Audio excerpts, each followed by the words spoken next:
Cat 2025 slot 2 में ये question पूछा गया and believe me this is one of the toughest questions of the slot और 7% of the people only 7% of the students were able to do this question correctly. तो question बोलता है 9 की power x square plus 2x minus 3 minus 4 times of x square plus 2x minus 2 plus 27 equals to 0, right. तो you can watch the solution कि किस किस तरह से इस क्वेश्चन को सॉल्व किया है। आई ट्राई टू एक्सप्लेन जितना मुझे लगता है कि यार इजी कर सकते हैं, ठीक है।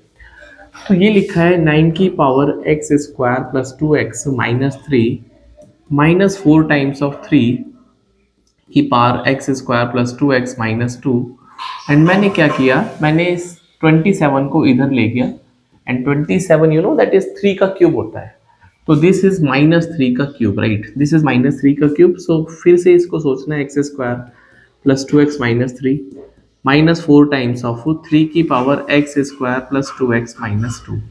अब यहाँ से क्वेश्चन शुरू होता है, राइट। एक चीज नोटिस करनी है कि ये आपके पास इंटीजर है ना, इंटीजर है नेगेटिव, इसका मतलब ये भी इंटीजर होना चाहिए। इंटीजर प्लस इंटीजर और subtraction of integer should be integer, right.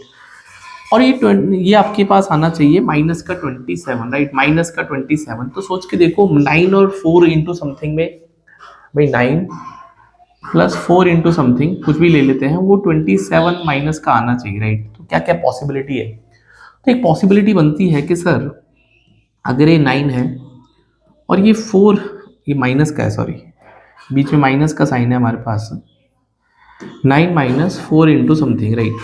तो एक पॉसिबिलिटी है कि अगर मैं इसको समझता हूँ कि आपके पास ये 9 है और ये जो है 9 बन जाए, तो 4 इंटू 9 36 माइनस 9, ये माइनस का 27 आएगा। I believe it is clear. एक तरीका ये है। दूसरा तरीका क्या है कि अगर मैं ऐसे भी समझता हूँ कि मान लेते हैं 9 का स्क्वायर है, भाई ये 9 का कुछ भी पावर है, माइनस 4 इंटू यहाँ पर भी कुछ ऐसा वैल्यू आना चाहिए जो कि डिवाइड हो जाए एंड 4 का मल्टीपल हो, मतलब 81 minus 120 that is 127, that is 108। तो ये भी आपके पास 27 बनाएगा नेगेटिव, राइट। अब इसके अलावा नहीं बनेगा, आप चाहे तो चेक करके देख लेना। मतलब 2 बार ऐसा कंडीशन है कि 9 माइनस 4 इंटू 9, ये माइनस का 27 बनेगा, और अगर मैं 9 का स्क्वायर करता हूँ दैट इज 81 माइनस 4 इंटू 27, तो ये भी माइनस का 27 बनेगा। अगर इतनी बात आपके समझ में आती है तो क्वेश्चन खत्म हो गया एंड नेक्स्ट स्टेप में आंसर लिख सकता हूँ, प्रोवाइडेड कि आपको वेरीफाई करा दूँ मैं इसको, राइट। इसका क्या मतलब है, तो अगर मैं इसका मतलब समझता हूँ तो मान लेते हैं ये ए है एंड ये बी है। तो पहले हम ए केस को समझते हैं, राइट। अगर आप ए केस को समझते हैं, मतलब ये 9 की पावर 1 लिखा है, इसका मतलब पावर 1 है एंड यहाँ पे भी ये 9 लिखा है, ठीक है, और यहाँ पे आपके पास 3 लिखा है। आप सोच के देखो कि 9 की पावर 1 है, मतलब एक्स स्क्वायर प्लस का 2x माइनस 3 इक्वल्स टू 1। तो यहाँ से दोस्तों x square plus 2x minus 4 equals to 0 आएगा। अब इसको यहाँ से भी वेरीफाई कर लो कि यहाँ पर ये जो 9 है ना, दिस इज 3 का स्क्वायर, मतलब ये जो पावर है इसको हम 2 के इक्वल करेंगे, तो x square plus 2x minus 2 equals to 2। तो यहाँ से भी x square plus 2x minus 4। तो देखो सेम टू सेम आ गया, सेम टू सेम आ गया। इसका मतलब एक जो ऊपर जो 2 बनाने की कंडीशन ये वाली है कि आपके पास यहाँ पर पावर 1 बन सकते हैं, यहाँ पे 2 बन सकती है। तो यहाँ से अगर हम प्रोडक्ट ऑफ रूट्स करते हैं तो होता है that is c upon A, minus of minus 4 upon A that is 4। तो एक तरीका है कि यहाँ पे प्रोडक्ट ऑफ जितने भी एक्स आएंगे उनका प्रोडक्ट 4 आ सकता है, राइट। अगर मैं दूसरे वाले केस पे चलता हूँ, बी केस पे, राइट, तो अगर आप बी पे समझते हैं, this is 81 and this is 4 into that is 27 which is 3 का क्यूब, राइट, यही मतलब है। तो दिस इज 9 का स्क्वायर, दिस इज 4 इंटू 3 का क्यूब, यही मतलब है। इसका मतलब पहले वाले जो एक्सप्रेशन है, पहली वाली जो टर्म है उसका स्क्वायर करना है, मतलब उसको इक्वल टू 2 करना है। तो दिस इज 9 की power x square plus 2x minus 3, और अगर मैं इसको 9 के स्क्वायर के इक्वल करता हूँ तो power will be now equal because base तो सेम है। कंपेयर करेंगे तो x square plus 2x minus 5 equals to 0। And same अगर आप यहाँ पर क्यूब करेंगे, यहाँ पर आप क्यूब करेंगे, इस वाले टर्म में क्यूब करेंगे, तो अगर मैं इसको क्यूब करता हूँ, देखो 3 की power x square plus 2x minus 2 equals to 3 का क्यूब।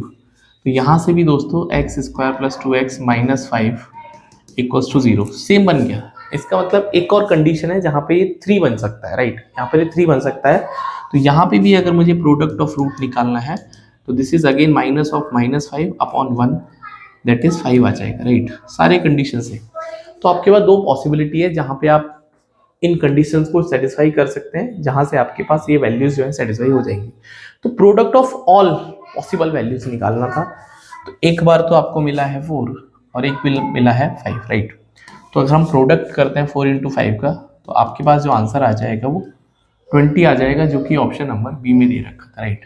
आई होप आपको थोड़ा सा ये क्वेश्चन जो है इजी टू सॉल्व लगा होगा, प्रोवाइडेड कि हमने सिर्फ यहाँ पर एक इंटेंशन यूज़ किया कि हमारे पास यहाँ पर राइट हैंड साइड में इंटीजर कब का बन सकता है, राइट। बहुत इंटरेस्टिंग दोस्तों ये ऑब्जर्वेशंस होते हैं, एंड आई नो एग्जाम में ऑल ऑफ ए सडन ये क्लिक नहीं करता है, इसके लिए आपको प्रैक्टिस करना पड़ता है।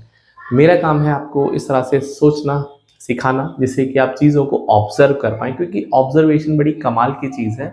एंड ऑब्जर्वेशन तभी अच्छी होती है जब आप प्रैक्टिस करते रहते हैं, राइट। आपको नए नए आइडियाज आते हैं because you are doing the practice on a regular way, right. तो समझ में आ गया, मतलब आपके पास 9 - 4 × 9 तो ये -27। तो यहीं से मेरे दिमाग में क्लिक किया था कि यार यहाँ पे 9 की पावर 1 बनना चाहिए, तो मैंने इसको इक्वल टू 1 कर दिया। फिर मुझे समझ में आया कि यार मुझे नेगेटिव ही रहना है, दिस इज 9 का स्क्वायर -4 × 27, मतलब ये 3 का क्यूब है, 9 का स्क्वायर है। तो फिर मुझे समझ में अच्छा ये 2 पावर हो सकता है। उसके बाद मैंने और ट्राई किया, यार नहीं मिला। और इसका रीजन क्या है कि इंटीजर, क्योंकि ये राइट हैंड साइड में इंटीजर लिखा हुआ है जो कि 3 की पावर में, राइट। बहुत ही इंटरेस्टिंग क्वेश्चन था, and I hope you enjoyed the solution, and for more such solution you can join me, follow करें वीडियो को और शेयर करें वीडियो को। See in the next video, bye, take care.